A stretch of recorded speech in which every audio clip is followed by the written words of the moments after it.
discretion is advised.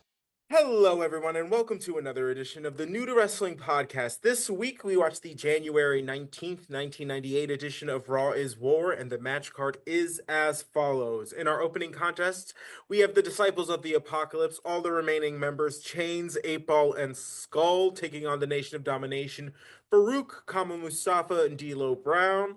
Marc Mero takes on Tom Brandi. The Quebecers make their return from WCW, taking on Cactus Jack and Chainsaw Charlie. Jeff Jarrett takes on Blackjack Bradshaw for the NWA North American Heavyweight Championship. That's a mouthful. Owen Hart, Taka Michinoku, and the Headbangers take on Los Boricuas in an 8-man tag. The Rock takes on Ahmed Johnson for the Intercontinental Championship. And in our main event, the New Age Outlaws defend the Tag Team Championships against the Godwins. And there was a whole lot of other things in between we have to talk about. There's so much happened on this one. Hello, everyone. If you are new here, you are in look. You are in Luke. You are in look. Guys, you are in. And if you're in Luke, you're in good company. Because this is Kelsey, and she is also new to wrestling. I am Xavier. I'm here to help everybody else out. So, yes. Welcome, guys. Welcome to the show. Before we get into the meat and potatoes of this episode, we love to chit-chat when we reconvene, especially when we reconvene in real life over wrestling. Yeah. And this weekend, we did just that. We had another little stopover. Look at us. It was great. I know. It was fantastic. It was a blazing, I want to say, like, 13 hours. Yeah, it, like, kind of was. It was, like... Yeah, it was less than 24. Yeah, it was literally maybe 15 hours I was there. Yeah, it was great. It was great. Yeah, we went to see AEW Dynasty this Sunday. Fantastic. Our first like pay-per-view event. Great time. And it was at the Liacoris Center. Which I just learned how to say. Pennsylvanians don't come from my neck. We kept calling it the LaCroix Center. No, yes, because that was hilarious. We went with my two roommates, and it was a grand old time.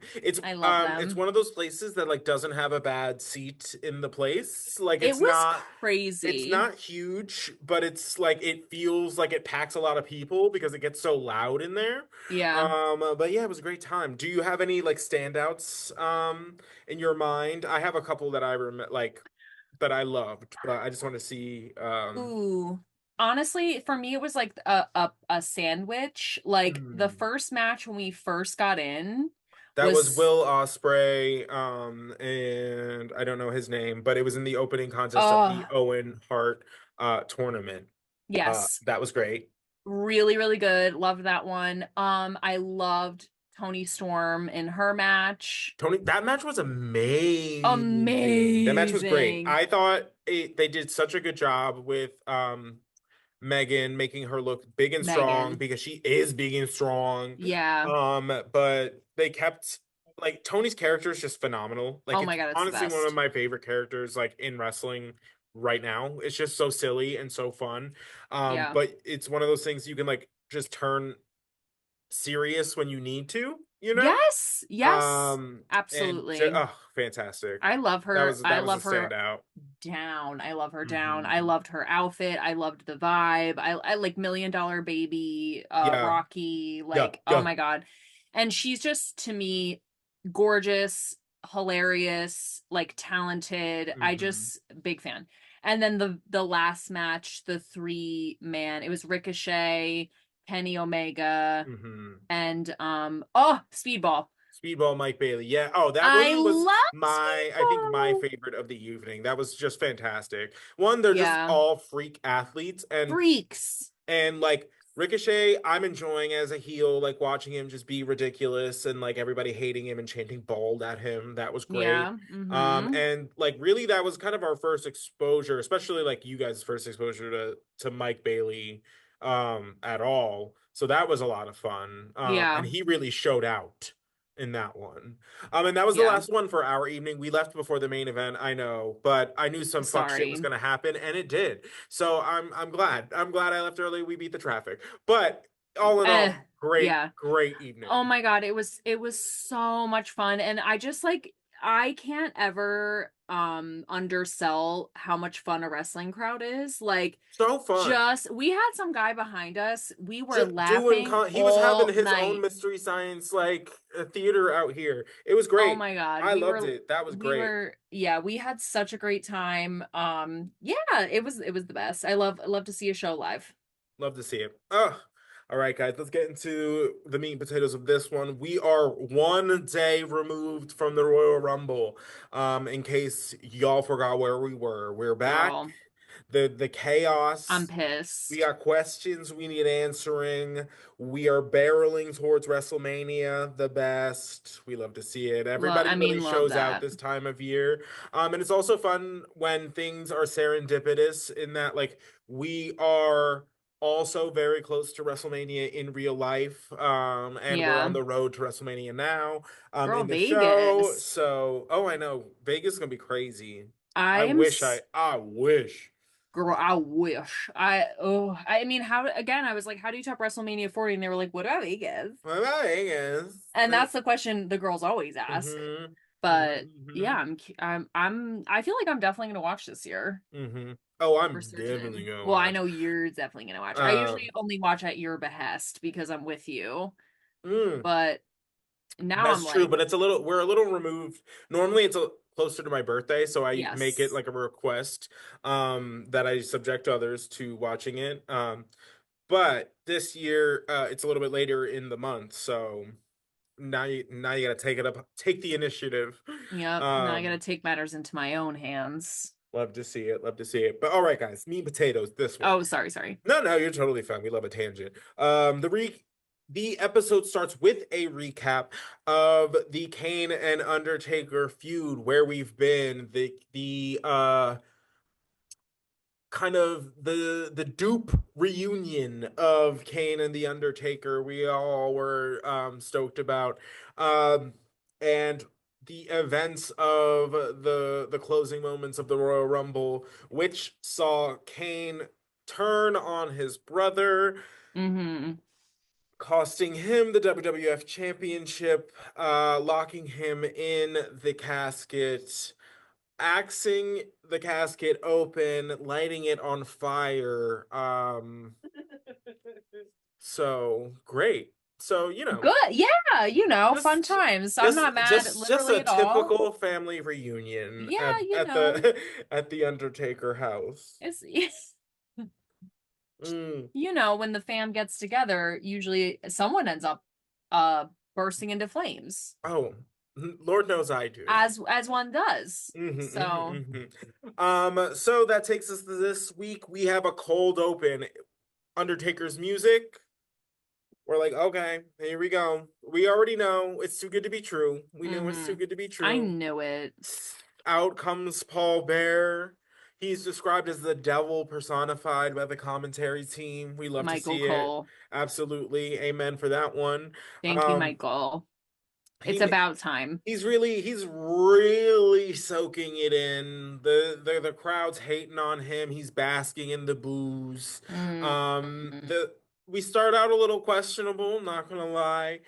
We The crowd starts with a "You suck" chant, and then he goes, and then he immediately goes, "Well, if I do, then I must be good."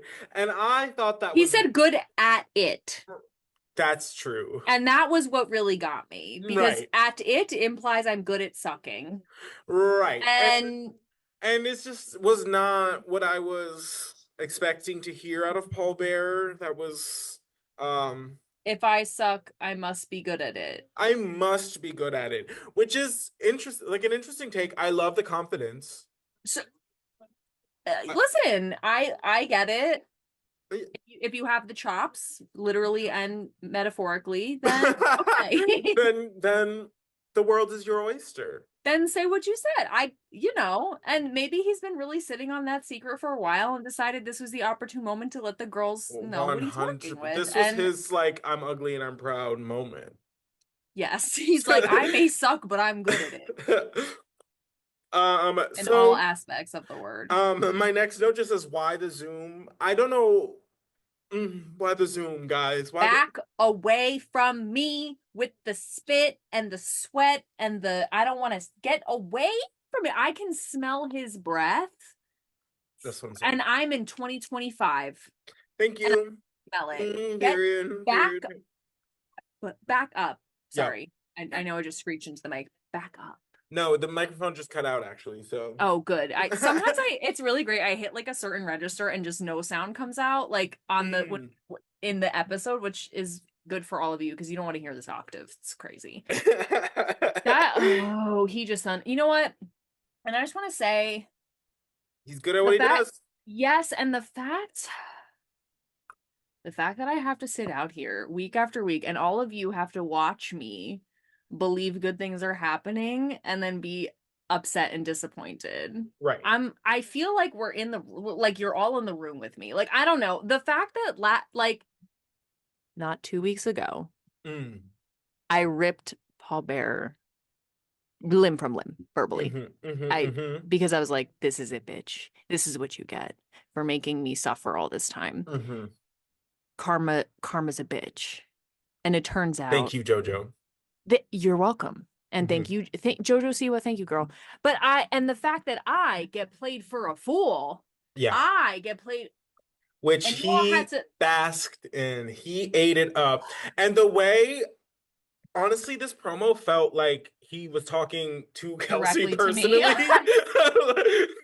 The way he goes, I should have won a Golden Globe for that performance. I had you, didn't I? He's like, I had you believing they were rejoined, that they had turned against me. I had you hook, line, and sinker. And I was just like, I'm sitting there listening to it. He's like watching me like this, like just like getting ready to like throw hands, like. So good. I swear I was like seething because guess what? He did have me. God damn it. I hate this. I hate this so bad. And I'm sorry y'all have to come for the ride, but wow. When they did that little pose together and I was like, I'm ascending to another level. And even though I said, I'm not getting my hopes up. I really see the link up. La la la la la. That little blossom of hope just weeded and took root and suffocated my petunias. I'm pissed off. Girl. I'm pissed off. So sorry, girl. So sorry. So he says, he pulls on the heartstrings. He goes, for the first time in 7 years, you saw the Undertaker smile. Fuck you, bitch. Oh, you hurt me so bad. And he said, that was my plan all along. And he said, it felt so good. He said, Taker's gone, never to return, blackout. Which, by the way, though, there was no body found in the casket. They literally said that, but go ahead. Oh, he's gone. Really makes me feel like they had to, because you know what I mean. Do you know what I mean? Like for legal purposes, I feel like Vince was like, "All right, guys." The commentary, he like huddled the girls. He was like, "JR, you all night long, nobody in the casket. Jerry, you're asking him that question all night long. We need to hammer it in." These people need to know that we didn't kill someone live on a pay-per-view event. Or on the pay-per-view. No, actually, you're so right for that because the way they brought it, like Jarrett was like, I saw the casket myself. There were no remains. And even Jerry was like, are you sure he wasn't just a pile of ashes burned to a crisp? And he's like, no, there was no. Wow, now that you say that, okay, period. It's just the way that they kept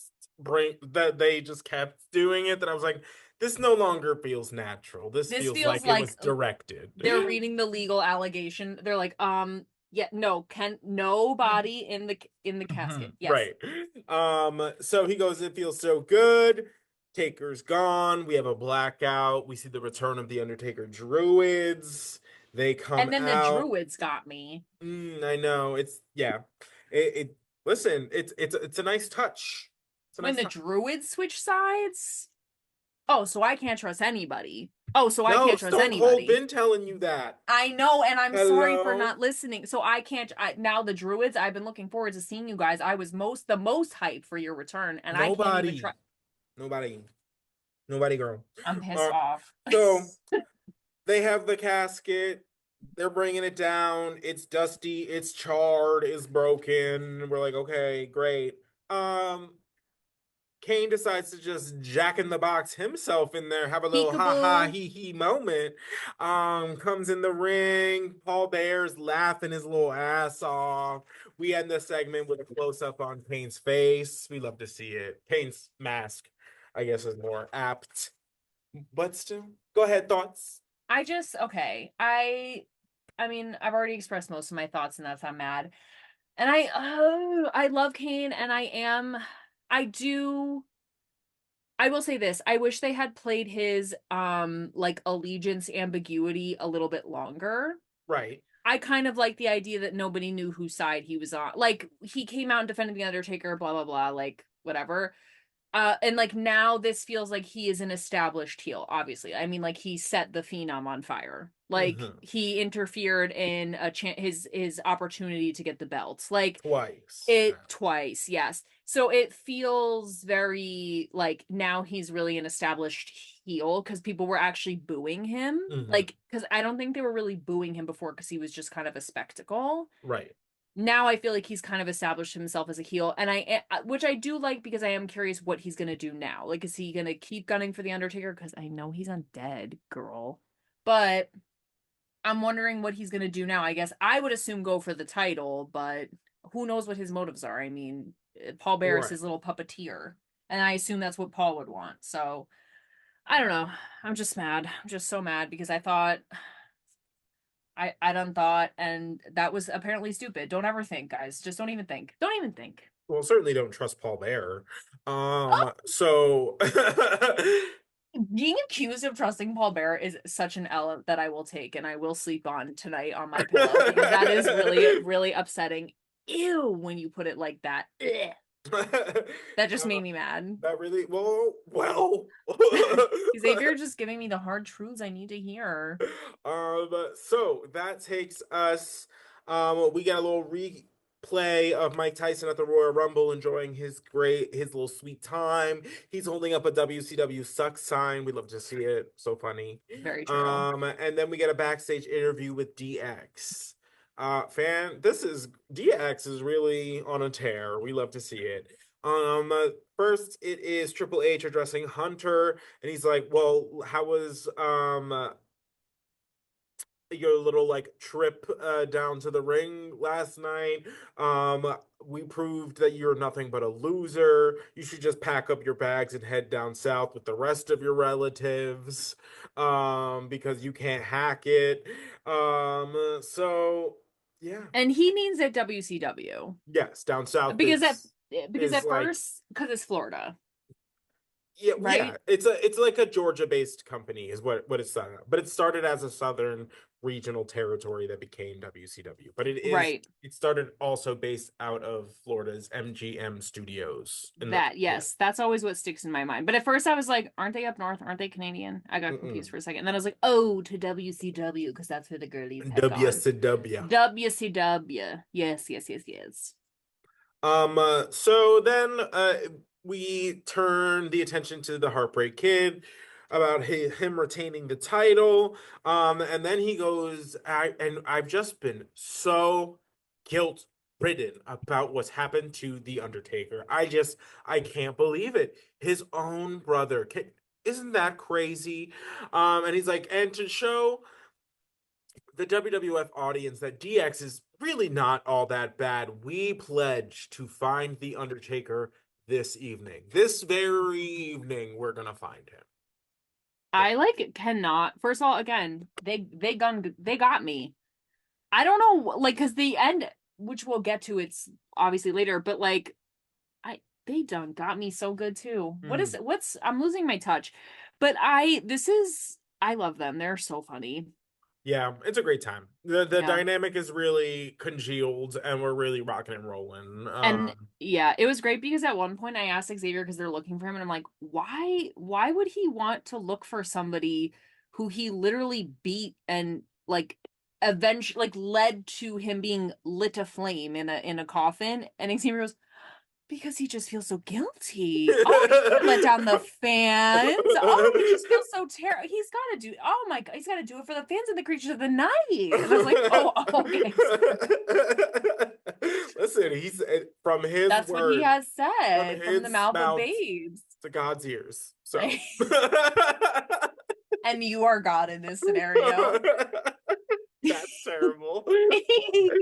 Don't give me that kind of power. Not this season. Oh, amen. So, our first contest, the Disciples of Apocalypse back on their bikes. Yay. I think it's very telling that this combination of the Nation of Domination is Farooq, and D'Lo. I know that The Rock has like an Intercontinental Championship match like later, but it does feel a little bit like, why is Farooq in there doing these dues? Don't you have a new foot soldier out here? Shouldn't Mark Henry be in this match? I'm telling you, I was very confused by the three that were chosen.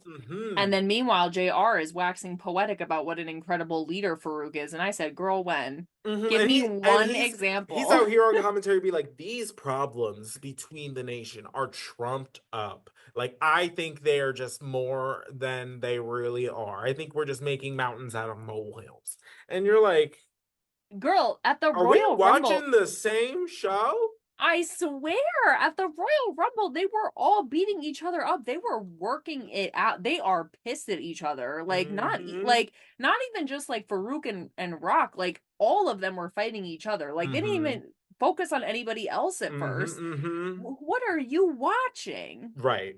Girl, there's been dissension in the ranks from the inception. Right.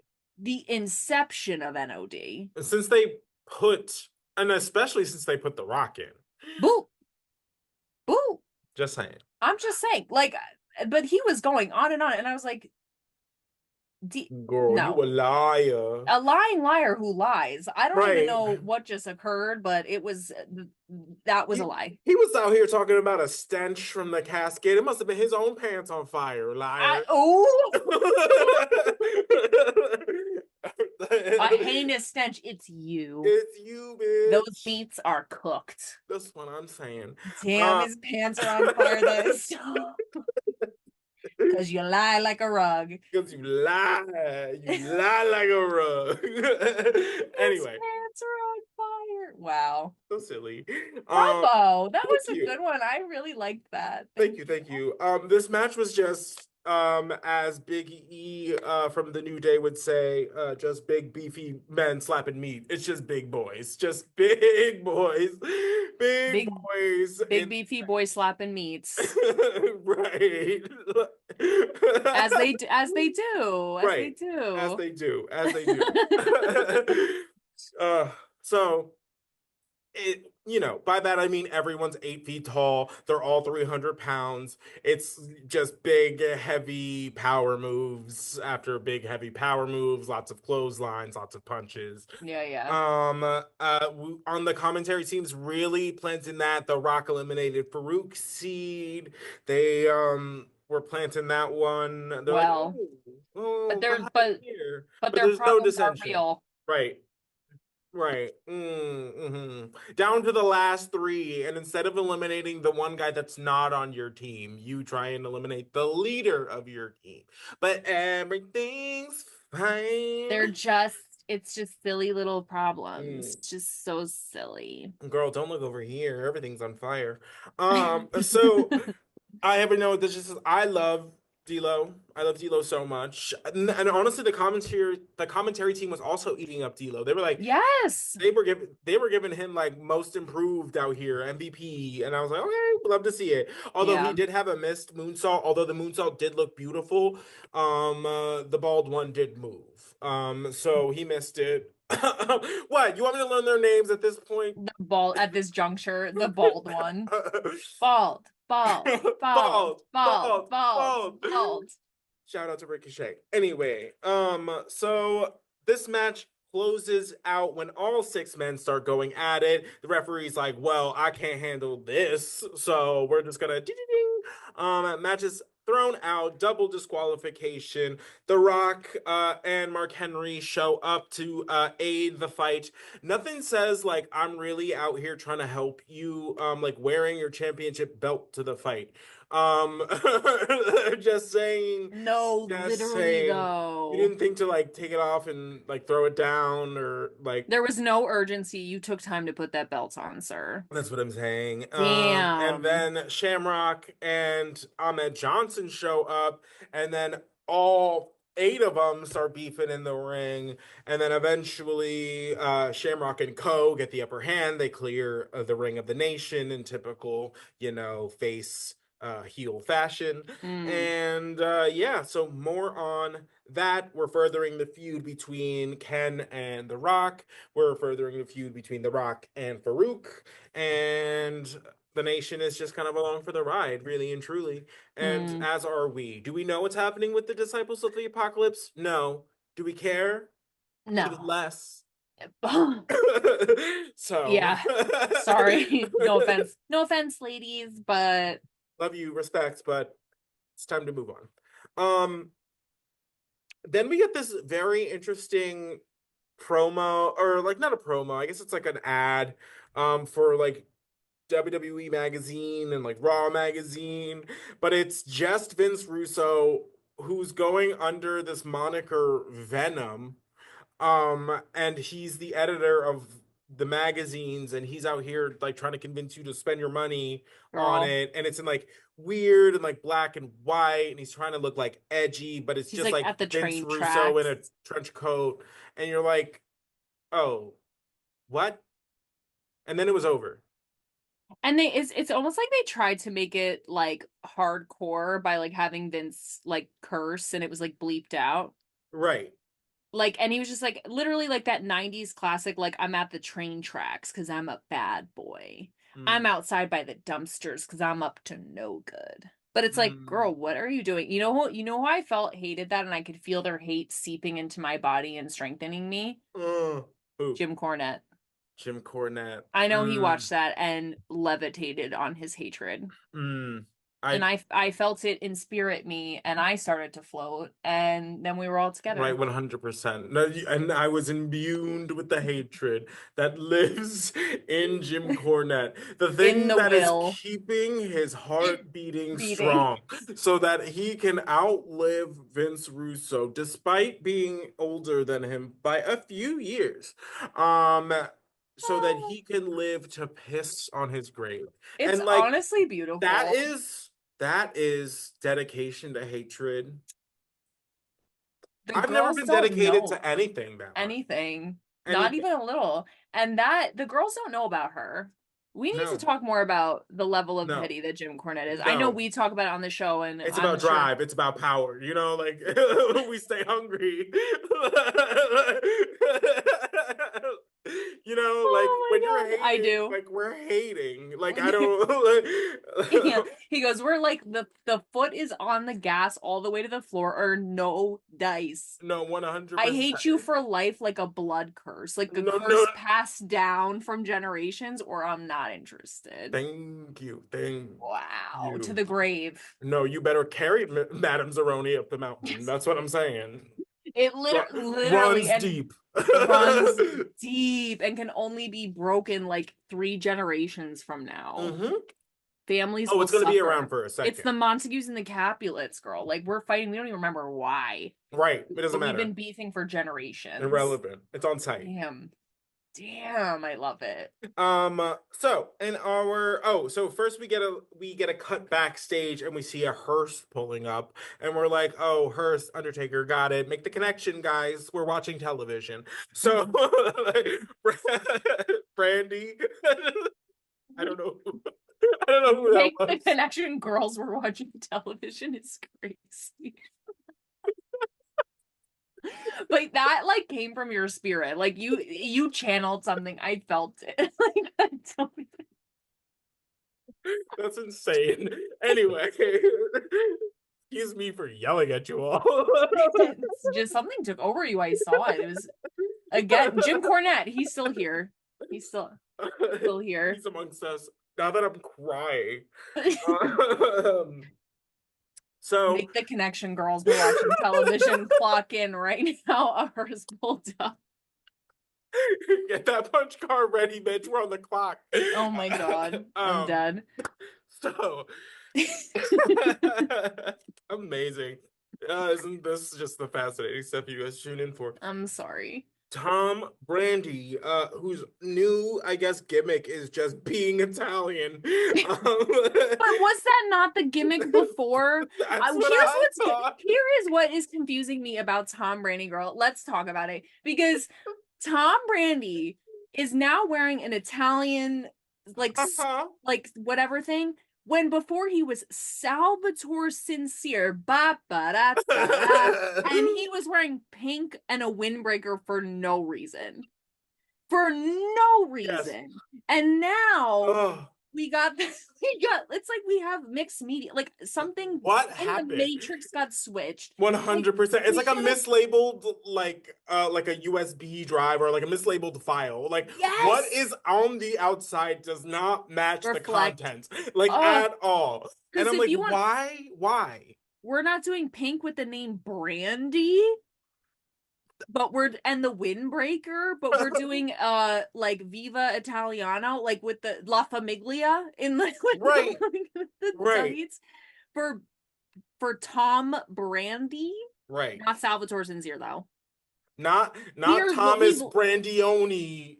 Tom Brandi. Yeah, not Tommy Brandioni. Right. That's not my kid brother Tommy. Right. No. It's Thomas Brandi Esquire, attorney at law. Right. No, like I don't like, what understand. Is that? How yeah. We lost the plot with this one. We really did. And truly.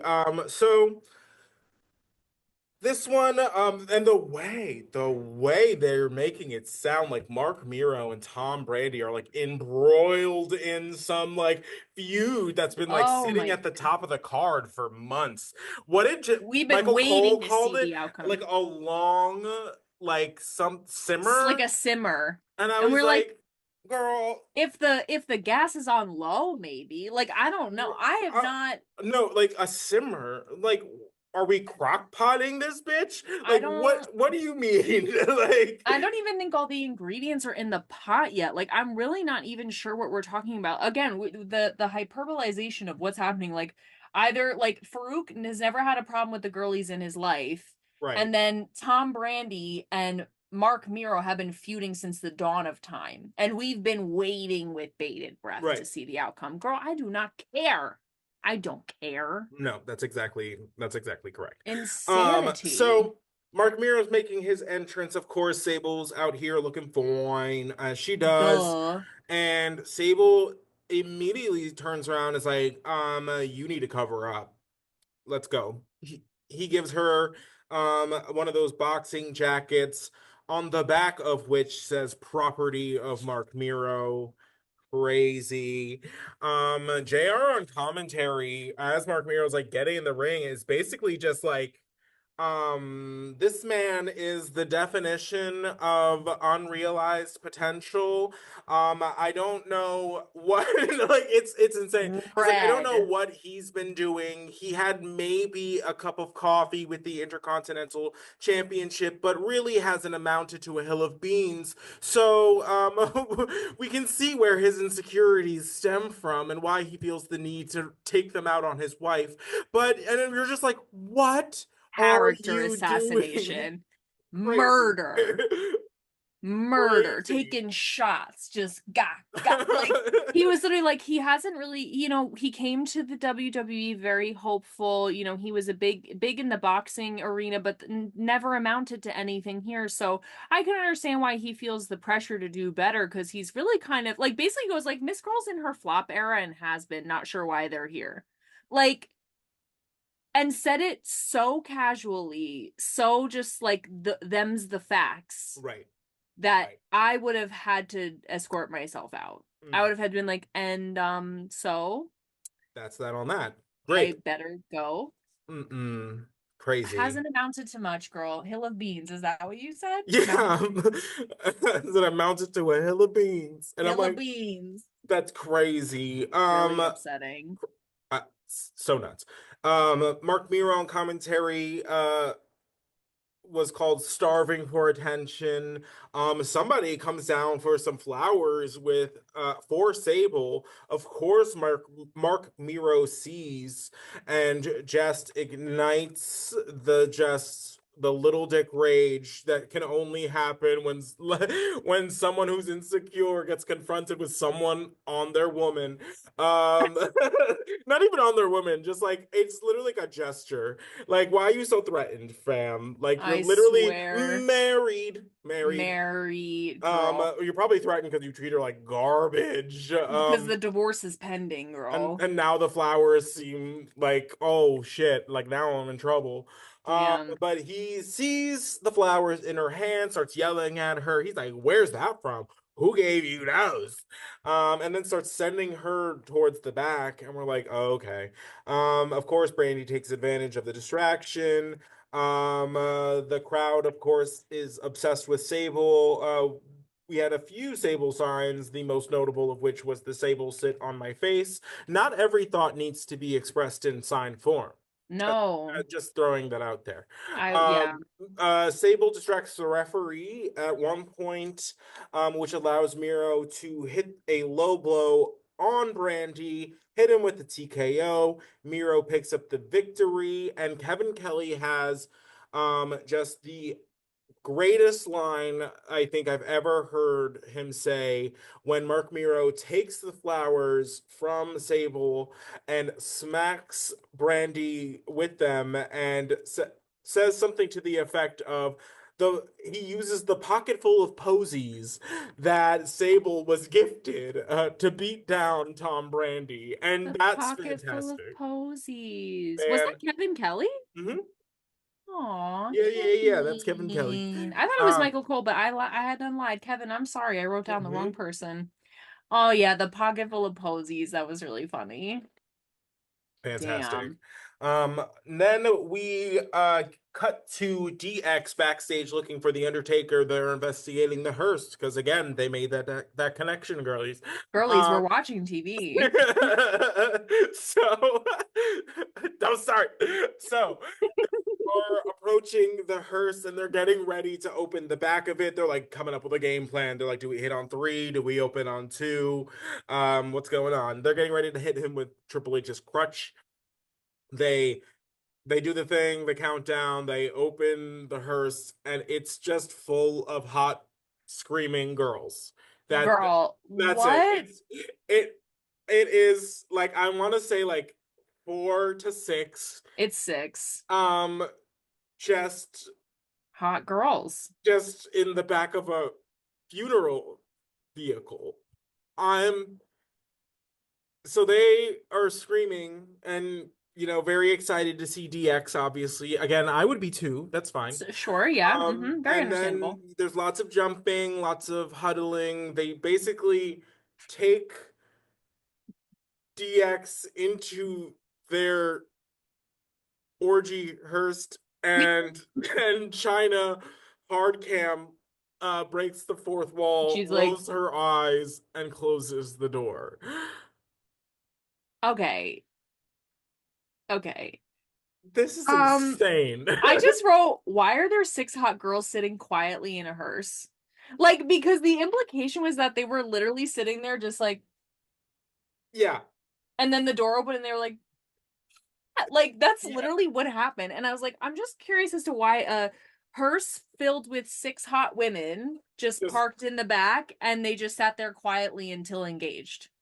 crazy. It was very dystopian. It was like a little weird. Like they were just What like like oh. it was very one of those moments where you literally like it ended and we're just sitting there like, okay, but what did just happen? But Like what?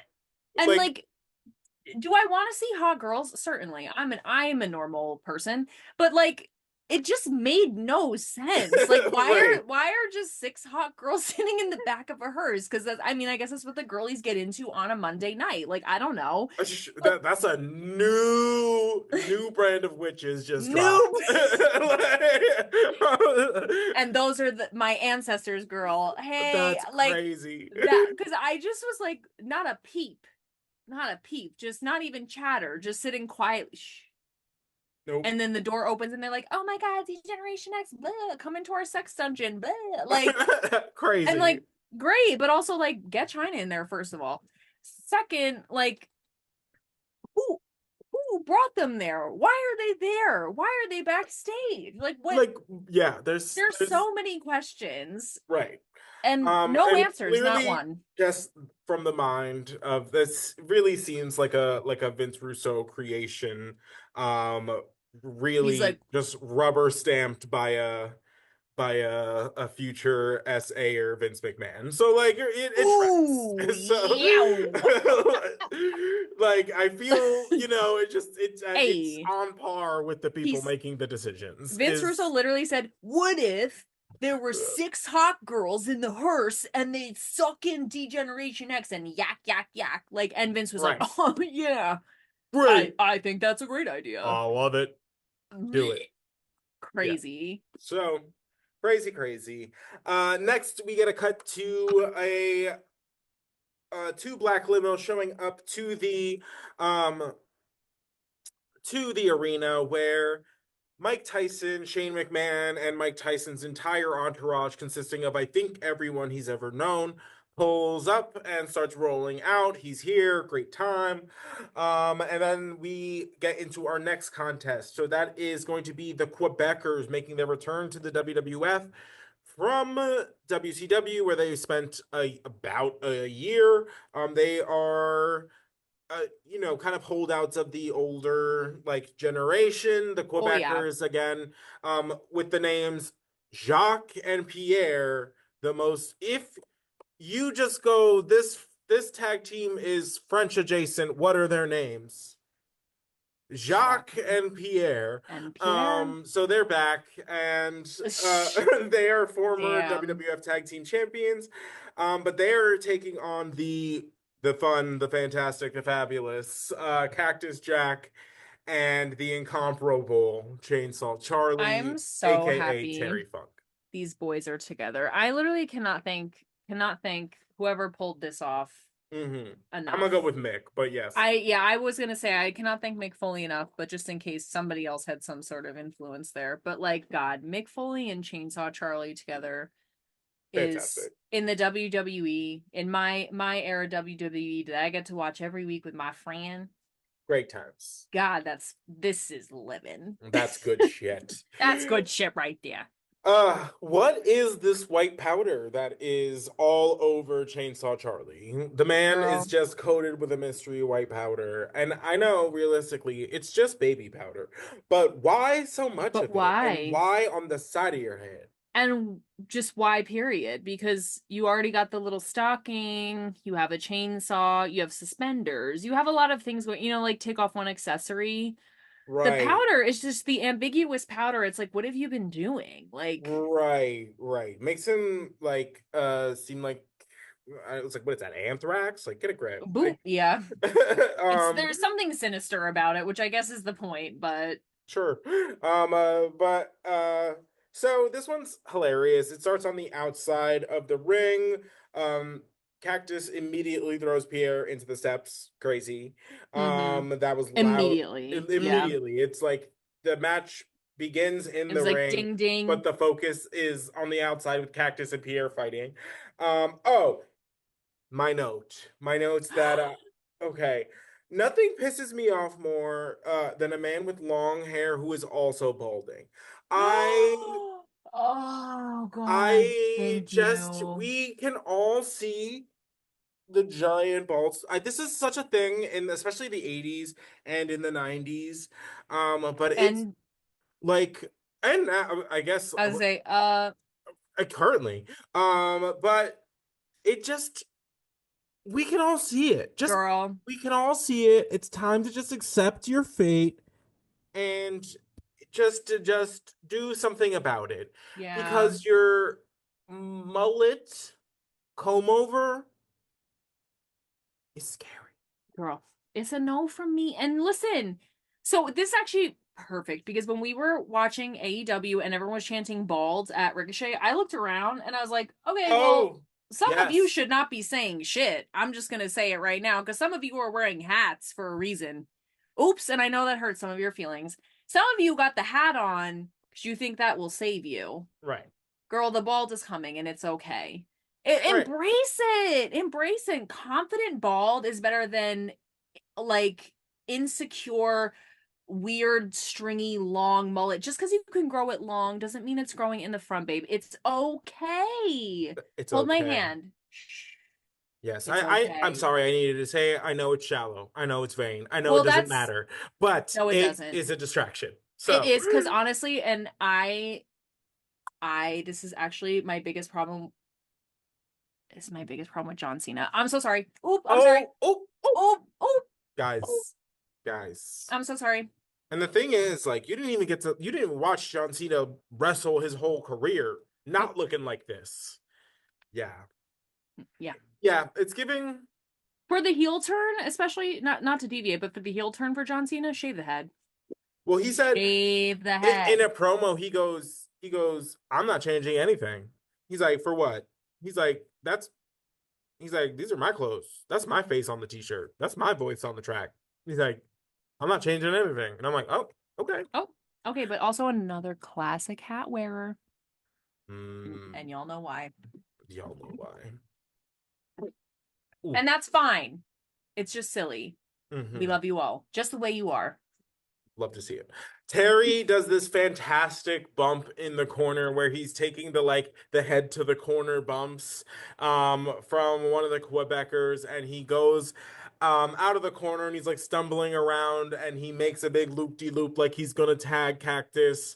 Go ends up going past Cactus and just falling on his face. So good. Fantastic stuff. Love Terry Funk. Um uh, Terry keeps getting the shit kicked out of him for the majority of the match until Cactus comes in to help Terry.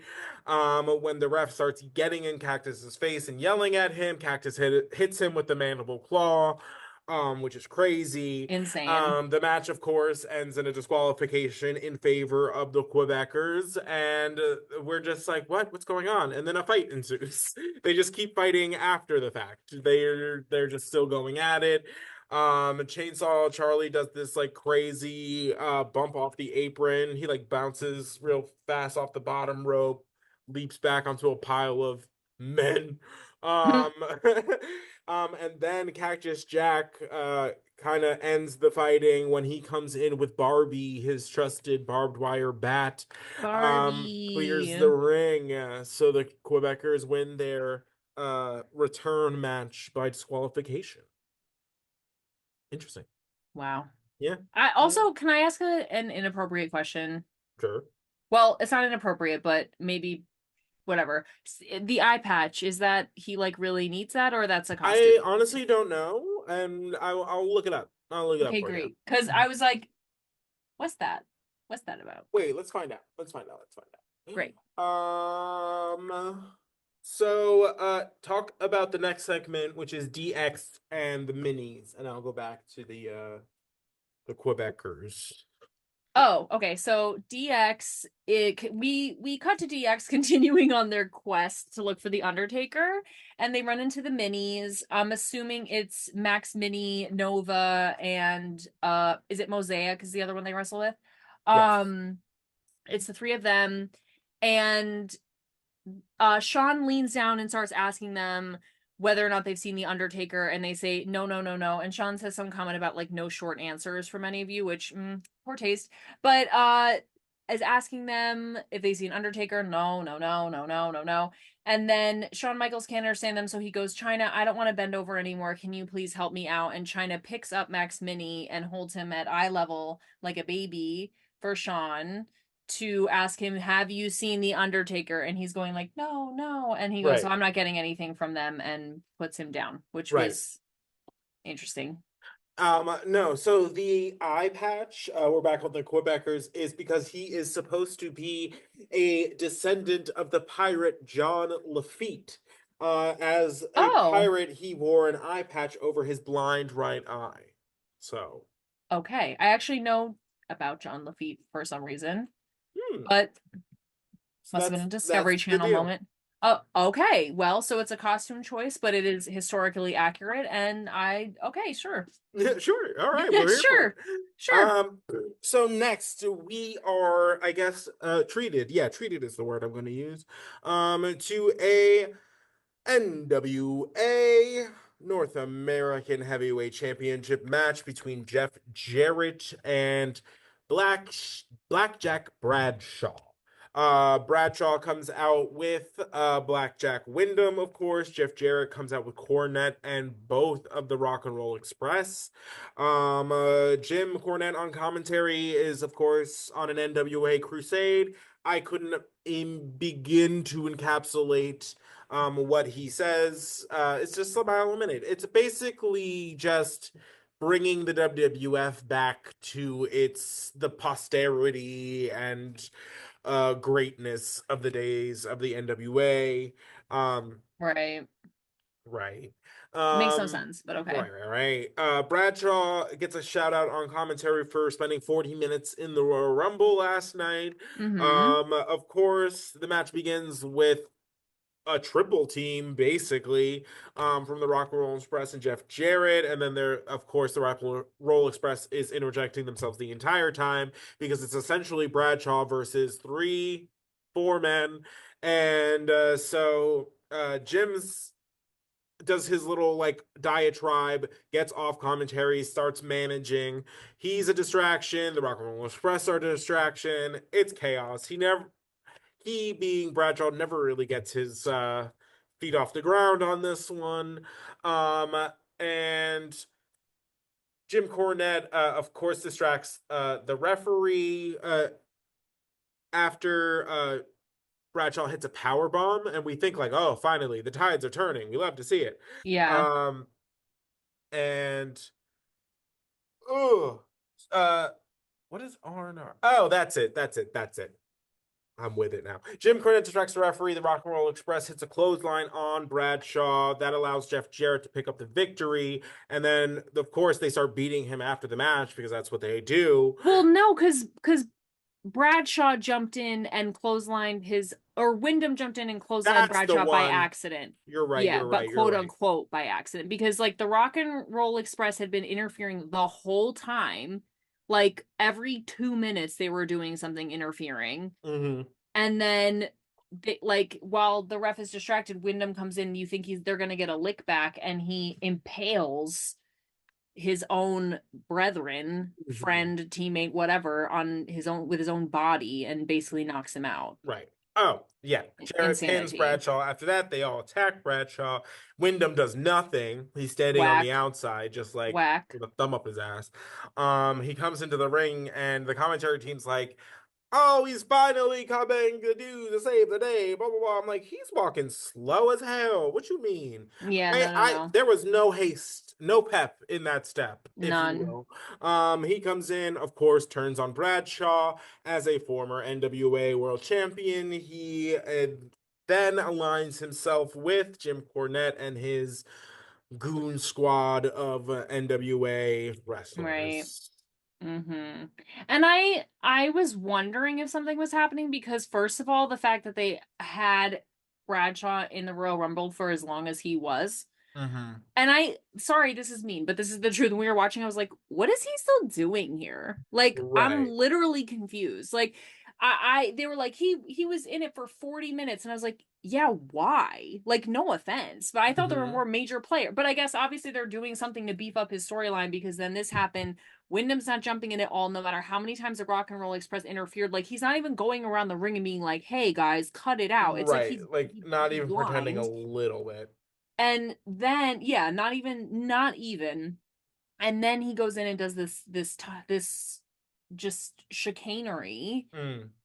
And but I'm interested because who was Bradshaw before? Was he the Hawk or was that the Yeah, other one? Justin Hawk Bradshaw. Yes. I always like his character wasn't interesting to me, but as a wrestler I liked him. So Mm-hmm. I'm curious. I would like him to do something else. Like Right. because the new Blackjacks obviously didn't take off or last long. Right. So, So, I'm fine with this. I don't care about the NWA like at all, but mhm. sure, We'll take fine. it.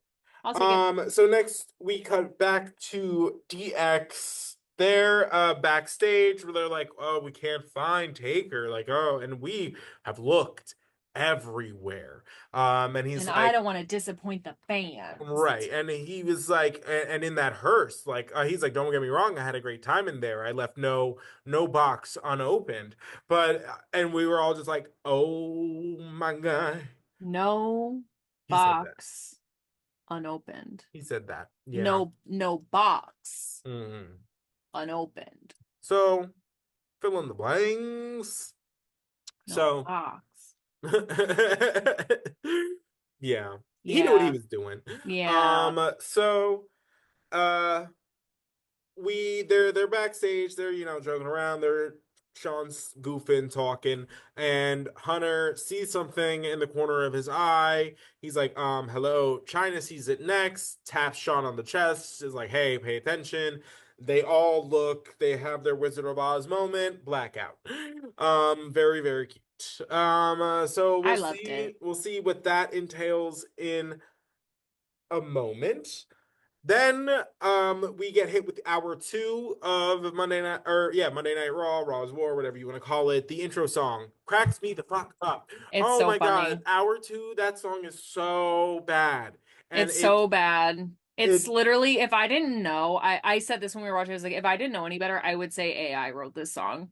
right, Because it's right. just the lyrics are so like bland and basic and just like, Mm, I don't know. It's just so bad. It's just like, we get on it's the mat and show them where it's at. right, Like we beat right. each other up and that's the stuff because we're tough. Like it's like basic Cat in the Hat, right? And much love and respect to Dr. Seuss. That man's a genius. But I mean, like, it's very like, let's rhyme Mm. like boat with goat. I don't know. Like it's Right, not doing it for me. Let's yeah, just put it that way. bad news. It does crack me up though because it's so aggressive and so nonsensical at the same time.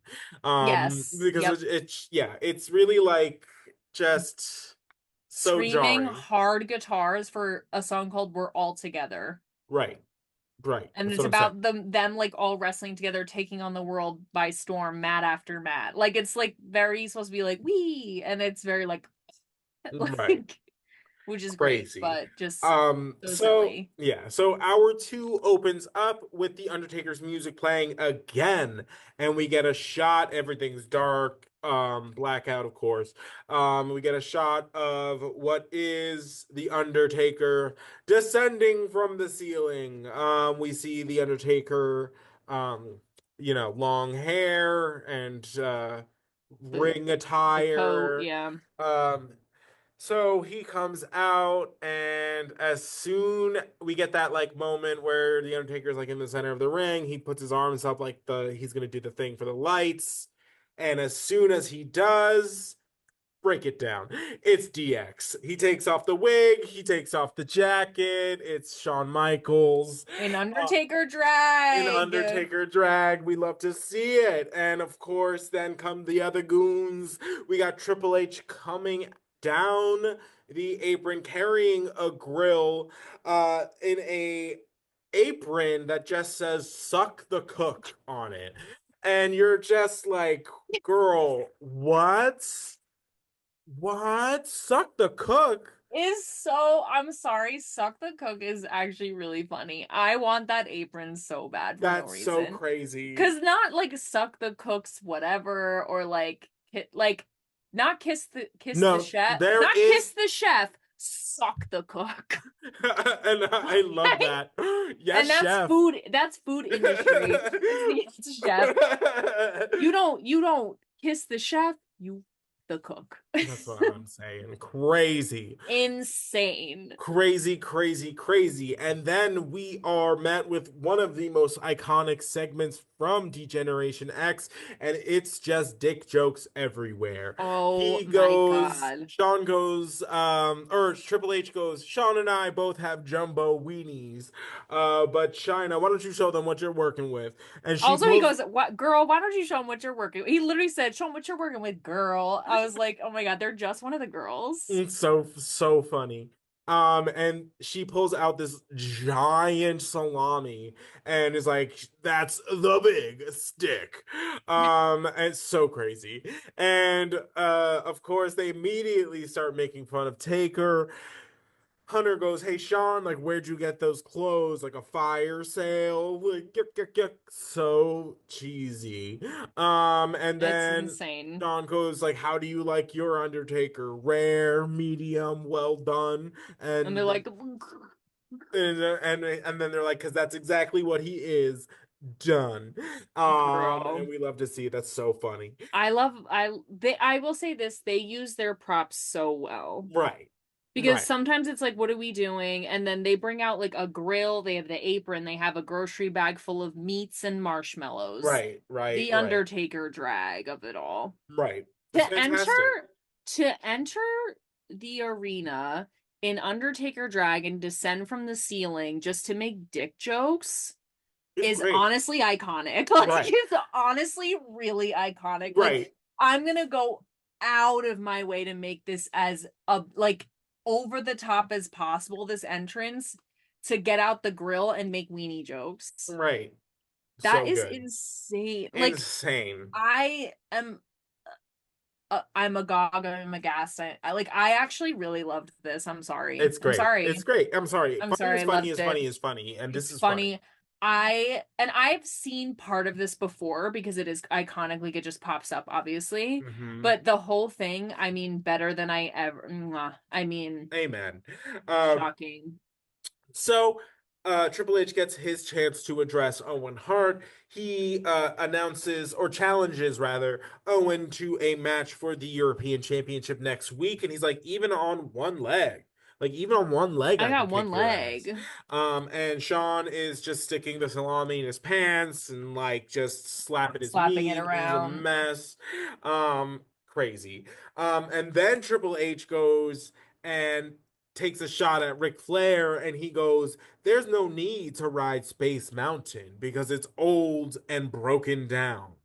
And he goes, and then he goes, "I got the rocket if you got the ride." And I'm like, "Girl, you are on I television." I'm not even joking though. I went like, oh my God.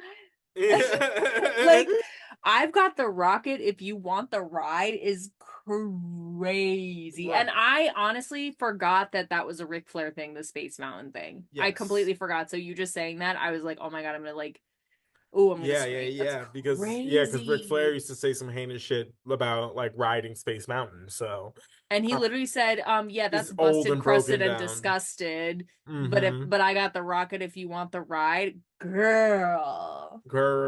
That's Crazy. crazy. I don't Mm-hmm. know. I just feel so weird.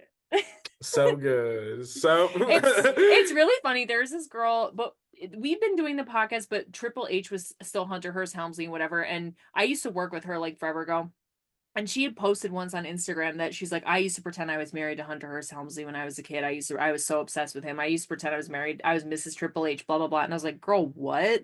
And now I'm like, okay, I'm um seeing the glimmers. I'm seeing the glimmers of why people thought this way. I'm clocking in. Okay. I get it, I get it, I get it. Because I was like, Hunter Helmsley girl, what are you talking about? And now I'm like, oh, Triple H with Different. the ride, with the rocket and the ride and the weenies. Okay. Got it, Okay, got okay, it. okay, okay. Then we turn back to Shawn Michaels and he kind of closes the casket, pun intended, on the Undertaker saga, and he's like, HBK all alone with no help, beat the Undertaker again. Therefore, I am still the icon, still the showstopper, still the WWF champion. So who's next? JR in commentary is like, big dummy. whoever won the Royal Rumble. Like, put two and two together, stupid. Literally. And like you're like, oh, okay. And then he addresses Stone Cold. Starts addressing some of Stone Cold's like accolades, and he goes, "Been there, done that." He goes, "Former tag team champion, been there, done that. Former Intercontinental champion, been there, done that." He could have gone a step further and been like, "Won the Royal Rumble twice, 2 years in a row. Been there, And they're done done that." that, baby. Um, He's the Grand Slam champion. so like Sorry. again, he's not telling lies. So um we love to see it. I could because they're both so different, but both have roots in the same place. They're from the same state. Like Oh yeah. Oh and they're yeah. both so arrogant in completely different ways. They're big in different ways. Right. Yes. And I love to see it. So he basically then goes on to be like, there's only one mountain that Stone Cold hasn't climbed. And he's like, and there's something you need to know about the mountain. Not only am I at the top of the mountain, I own the mountain. Why? Because the Heartbreak Kid says so. We love to steal the line. And then he Yep. goes, and I've said it before, and I'll tell, and you can ask anybody, you can call all the people that I sent down south, and they'll tell you that HBK lays down for nobody. And you're like, ooh, okay. And then, so we are starting that ball on the road to WrestleMania. We love to see it. Insane. I also am wondering if Kane is going to be PO'd because he said I did it with no help. Yeah, da. Mm-hmm. Mm-hmm, mm-hmm, I mm-hmm. just feel like he's going to be upset. I just don't think he cares. I just don't think that's like in his like purview of like, Yeah, you're probably right. you know what I mean? Like I'm I, still learning. I'm still learning about that man. mm-hmm. What makes him tick other than lighting his brother on fire? We'll see. I'm gonna find out. So next we have an 8-man tag between Owen Hart, Taka Michinoku, and the Headbangers, taking on all of Los Boricuas. Why is the Honky Tonk Man on commentary? Girl, That makes no sense. get that man out of here. What's he doing? I thought we got rid of him once and for all once Billy Gunn wasn't rockabilly anymore. Mm-hmm. I thought Mm-hmm. that ship had sailed. And then he came out for the Royal Rumblina and I was pissed. And Right. now where he's back out here on commentary saying he's gonna shake, rattle, and roll Mike Tyson. Girl, I love to see it. I Yeah. love to see it. I wish a bitch would. I wish you would. So this one's very, very short and sweet. I have a note for my own self, that Masha's so hot, the dumpy. The fact that you can see his ass so pronouncedly in a like floor length skirt, basically, A1. Love that man. Yep. Mm-hmm. Um, I have a note for Jerry the King Lawler. If you're still trying to throw people off the scent that Brian Christopher is not your child, don't talk about him in places where he is not. Let's just maybe don't bring him up Girl, every chance you why get. are we bringing him up? And also don't laugh exactly like him. That's yeah, that's crazy. That it happened on commentary, and I was like, is he Oh, here? Like, like I felt like he was in the room Brian? next to me. Crazy, crazy, Insane. crazy. Owen comes in, starts kicking ass, Duh. just spinning heel kicks as far as the eye can see. Hits one of Mm-hmm. them with a sharpshooter. They pretty much give up immediately. Owen is interviewed after the match by Michael Cole. He's asked about Triple H. And he's like, I don't know what you're up to. Don't really care. Any chance I can get my hands on Triple H, I'm gonna take it. See you next week, degenerate. Love to see. Love. I Uh, will say I do love the link up of Owen and Taka. yeah, that was fun. I like surprising tag team group, but I was like, love this actually. And I always love to see Taka and Michinoku do literally anything. So I love Love the to two of see them it. together with the headbangers. Amen. So next we have The Rock taking on Ahmed Johnson in an Intercontinental Championship match. Ahmed Johnson shaved is interesting. Yep. Okay, moving on. So again, this one's a short one. The Rock hits the people's elbow. We get a classic Rocky sucks chant. Of course, that gets under his skin. Ahmed's cheeks make an appearance, as they do. As they do. Mark Henry comes down. He grabs a chair. We're like, oh, oh, here we go. Kelsey immediately was like, "Oh, they love to cheat Ahmed Johnson out of a victory. That Oh, is, they love if to it's take. one thing the nation does, it's to see Ahmed Johnson fail. They Damn. that shit up." So, My boy ain't got a clean win since we started this show. no, it's Like, I'm crazy. not even kidding. Like, Like it's been since a we've been here. minute. It's been a minute. Um, Upsetting. Of course. So The Rock throws Ahmed Johnson into the ropes. He gets whacked by the chair by Mark Henry. Because listen, someone with that big of a back hitting you with a chair, you're gonna feel it. Just saying. Certainly you are, yeah. Yeah, 100%. The Rock picks up the victory.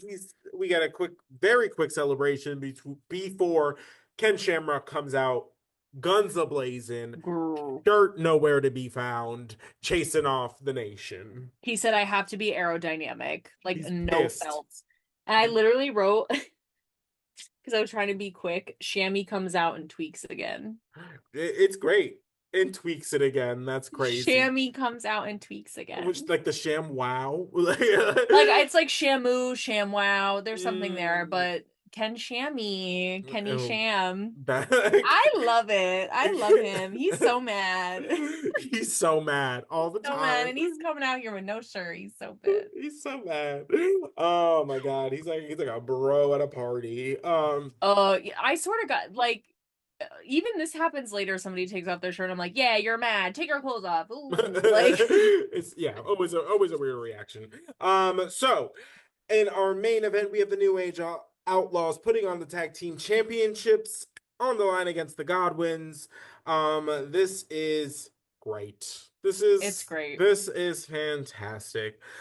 We get a little cutaway scene before the match begins of Mike Tyson like feeling up on Chino's muscles, and then we see kind of HBK trying to convince Mike Tyson to kind of join the Nation, or not the Nation, Degeneration X, which after what the following events, I'm sure he's going to be more inclined to do.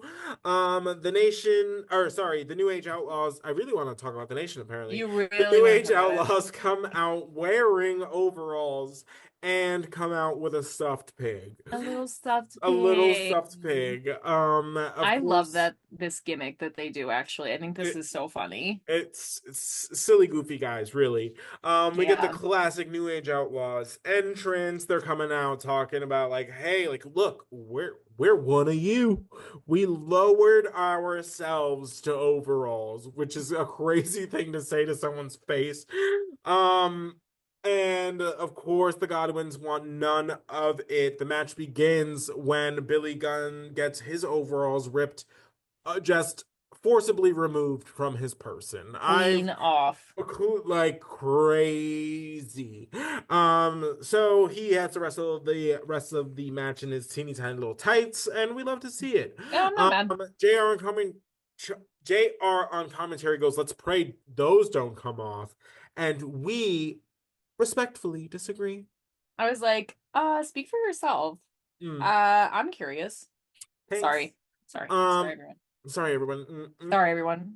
So the Godwins are kicking ass for basically all of the match. Billy Gunn is in the match for basically all of the match. Fighting for his life and his clothes. And so, he's really, really getting rocked. I love this little joke that Jerry has on commentary about, he was talking about like Marc Mero, and he mentions like my whole family being boxers except for one, and she was a Pomeranian, and I don't know why that got it was really funny, so good, and why he was talking about Marc Mero in this match, but it worked. It killed me. But one, except for one, which was a Pomeranian, it was like spit take. Like, honestly, really funny. No, 100%. Because you're like, what are you talking about? And then you're like, oh my god. And it's like he forgot, unless he wasn't out there for the Marc Mero match. I can't remember who it was. Oh, he And, wasn't. oh yeah, so he's probably like backstage, like, damn it, I have such a good joke for this. He goes, I'll do it I'll later. bring it later. Yeah, yeah, yeah. Of course, the New Age Outlaws find a way to win when Billy hits one of the Godwins with the pig, gets the pin, and we're like, yo, it's a little stuffed pig. Like, I you said it's a good? plushy pig. This is the crown, the King of the Ring crown all over again. I was like, Right, what's no, happening here? 100%. The delusion. So we find out that in the pig was a brick, so A it was brick. literally a stuffed pig. He's a And brick. the, House. so yeah, of course they win with their cheating ways. We love to see it. As usual. So then we get to the big kahuna, the Mike Tyson of it all. This is the Mike Tyson segment. Vince McMahon is in the center of the ring. He comes out and damn near loses his voice trying to introduce this man. I swear. So Mike Tyson, he's happy to be here, happy to be a part of the WWF. Yeah, yeah, yeah. Love to see it. Stone Cold almost immediately comes out. Immediately. And we Um, were promised Stone Cold. So all night and they're like, Stone Cold's coming, Stone Cold's coming. Everyone stay in your seats. He's coming. And here he is. So, So he ta-da. comes out and is basically followed by every official that works for the WWF. They all Insane. come out and immediately are trying to get him out of the ring. And he's Um, like, yeah, he's like, that's not gonna work for me, dog. Thanks. He comes into the ring and he's like, Vince is like, okay, well, why are you here? He goes, why am I oh, here? no, no. He's like, I've been here all day waiting for my turn to come out here, and I see you all day just shaking hands, kissing the babies, and it's been making me sick. So sick, Period. in fact, I've been in the back throwing up. He And loses. I've been throwing up. yeah, 100%. And he's like, I respect what you've done in the boxing world, but when you come in this ring, you're messing with Stone Cold. And I'm like, ooh, you can feel it. You can The feel it crowd rising. erupts, by the way. He's like, when you come in my house, this is my ring. And everyone was like screaming, Losing it. losing it. Basically, he was like, I want a piece of Mike Tyson's ass. And he's like, you got your beady little eyes locked on the world's toughest son of a bitch. And he's like, I can kick your ass every day of the week, twice on Sunday.